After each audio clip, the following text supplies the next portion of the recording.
আসসালামু আলাইকুম সবাইকে। আমাদের হলো যে আগামীকাল বিশেষ করে গুচ্ছবর্তী পরীক্ষা। এই টাইমটাতে হয়তোবা গুচ্ছবর্তী পরীক্ষা শুরু হয়ে যাবে, এরকম একটা সিচুয়েশন তোমাদের। তো গুচ্ছবর্তী পরীক্ষার জন্য আমি যে টাইমে রেকর্ড করতেছি, একটু পরে ভিডিওটা পেয়ে যাবা। এই শেষ সময়টাতে বলতে গেলে, শেষ সময় বলতে গেলে মানে এই শেষ দিনটাতে কি কি পড়বা, এই জিনিসগুলো আমি ছোট্ট একটা সামারি ভিডিও দিচ্ছি। কারণ কি, তুমি হলো যে সারা রাত জেগে পড়ার চাইতে তোমার যে কাজটা করতে হবে, একটা নির্দিষ্ট টাইম পর্যন্ত তুমি জাস্ট ইম্পর্টেন্ট জিনিসগুলোকে দেখতে হবে। এখন কি জিনিসগুলো দেখবা, শুধু ওই জিনিসগুলোই শুধু তোমাকে চোখ বুলিয়ে গেলে হবে। সেই জায়গাগুলো কোনগুলা? প্রথম কথা হলো যে শেষ সময়টাতে অনেক কিছু ভাইয়া বইয়ের সব রিভিশন দেওয়া লাগবে, এরকম মেন্টালিটি রাখলে কখনো তোমার কোনো কিছুই পড়া হবে না। তোমাকে শেষ সময়টাতে যে জিনিসটা করতে হবে, শুধুমাত্র একদম বেসিক যে পার্টগুলো আছে, সূত্রগুলো, যেমন ফিজিক্সের ক্ষেত্রে তোমাকে ফিজিক্সের সূত্রগুলা, যেমন তুমি ফিজিক্সের ক্ষেত্রে যেই কাজটা করবা শুধুমাত্র সূত্রগুলার বাইরে আর কিচ্ছু দেখবে না ভাইয়া। সূত্রগুলার পরিচিতিগুলা, যে ধরো পি বলতে গেলে কি বোঝাচ্ছে, ভি বলতে গেলে কি বোঝাচ্ছে, সাইড দিয়ে এগুলো একটু পড়ে ফেলবা, যেন পরীক্ষার হলে গিয়ে এখানে একটা সেকেন্ড এক্সট্রা সময় না নেওয়া লাগে, তোমার যেন ভাবতে সময় নষ্ট না হয়। তার মানে কি, ফিজিক্সের ক্ষেত্রে সূত্রগুলোকে তোমাকে খুব ভালো মতো প্রায়োরিটি দিতে হবে। ম্যাথের ক্ষেত্রেও সেম ভাইয়া, সূত্রের উপর কোনো কথা নাই, সূত্রগুলোকে প্রায়োরিটি দিলে তোমার কাজ শেষ হয়ে যাবে। তার মানে ফিজিক্স ম্যাথের কাজ হলো সূত্রের উপর ডিপেন্ডেন্ট, এর বাইরে আর তোমার কোনো কাজ নাই, ঠিক আছে?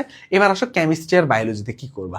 কেমিস্ট্রির ক্ষেত্রে যেই কাজটা করবা সেটা হলো কি ভাই, শুধুমাত্র ইম্পর্টেন্ট জিনিসগুলা, এই এতদিন যা পড়ছো তার শুধুমাত্র ইম্পর্টেন্ট জিনিসগুলা ক্ষেত্রে চোখগুলো ভাইয়া, এর বাইরে কিচ্ছু না, শুধুমাত্র ইম্পর্টেন্ট জিনিসগুলা। এখন ভাই ইম্পর্টেন্ট জিনিসগুলা কোনগুলা ভাইয়া? বই তো সবই আমার কাছে ইম্পর্টেন্ট লাগে। বিষয়টা এমন না, বিষয়টা হলো যে কালকে রাতেও কিন্তু ভাইয়া টেলিগ্রামে একদম ইম্পর্টেন্ট জিনিসগুলো নিয়ে হ্যান্ড নোট প্রোভাইড করছে, পারলে ওই হ্যান্ড নোটটা পড়ে ফেলো।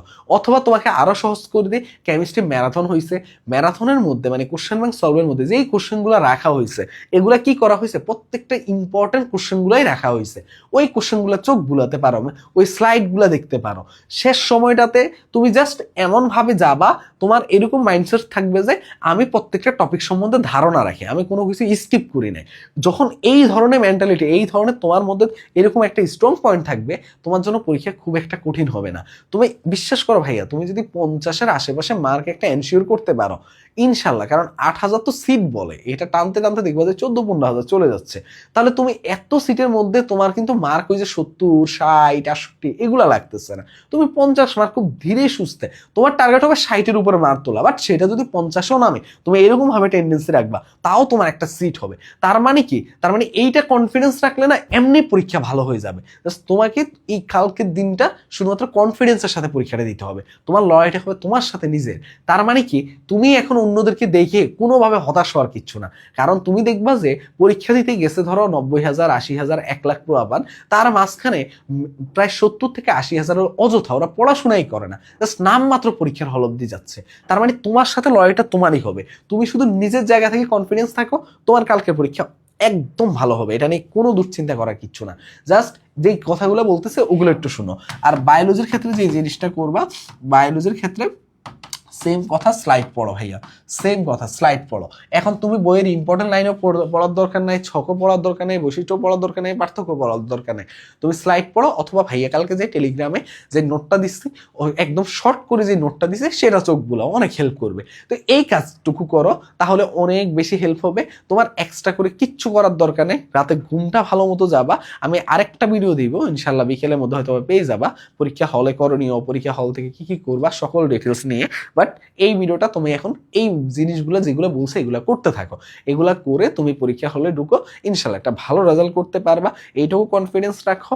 আর ইনশাল্লাহ তোমরা অনেকে মানে অনেক ভয় পাচ্ছ যে ভাই আমার দ্বারা হয়তো বা চান্স হবে না, আমি ভাই এখন থেকে সেকেন্ড টাইম প্রস্তুতি, এখন থেকে তোমরা সেকেন্ড টাইমের কথা মাথায় নিয়ে আসতেছো। মোটেও এই জিনিসগুলা করবা না ভাইয়া। তোমার টার্গেট হবে যে আগে তুমি একটা সিট এনশিওর করো, এরপর যদি মনে হয় যে না তুমি এর চেয়ে ভালো কিছু ডিজার্ভ করো, তাহলে তুমি ভাই যাও সেকেন্ড টাইমের প্রস্তুতি নাও। ভাই এরাও প্রত্যেক বছরের মতো ভাইয়ারা শূন্য থেকে সবসময় সেকেন্ড টাইমের একটা ডেডিকেটেড ব্যাচ আনে। তো ভাইয়ারা ওইটা পুরো দায়িত্ব নেবে। কিন্তু আমি এখন বলবো যে তোমাকে আগে গুচ্ছের দিকে ফোকাস হওয়া উচিত। তুমি যখন গুচ্ছের দিকে ফোকাস হবা, তুমি যদি গুচ্ছে একটা ভালো মার্ক এনশিওর করতে পারো, তোমার কনফিডেন্স বাড়বে, তুমি একটা সিট এনশিওর করতে পারবা। তাই সেকেন্ড টাইমের কথা এখন মোটেও মাথায় আনার দরকার নেই। ওইটা ভাইয়াই সব কিছু, ভাইয়ারাই পরীক্ষা দিয়ে আসো, ওইটা ভাইয়ারাই সব দেখবো। তোমার কাজ হলো যে আগে গুচ্ছে একটা সিট এনশিওর করা। তো এই জিনিসগুলো একটু মেনটেন করো, তাহলেই হবে ভাইয়া। সবার জন্য শুভকামনা রইল। আর নেক্সট লাস্ট একটা ভিডিও তোমাদের জন্য আপলোড দিব ইনশাল্লাহ, বিদায়ী ব্যাচ হিসাবে। ওই ভিডিওটা দেখবা, ঠিক আছে? আল্লাহ হাফিজ।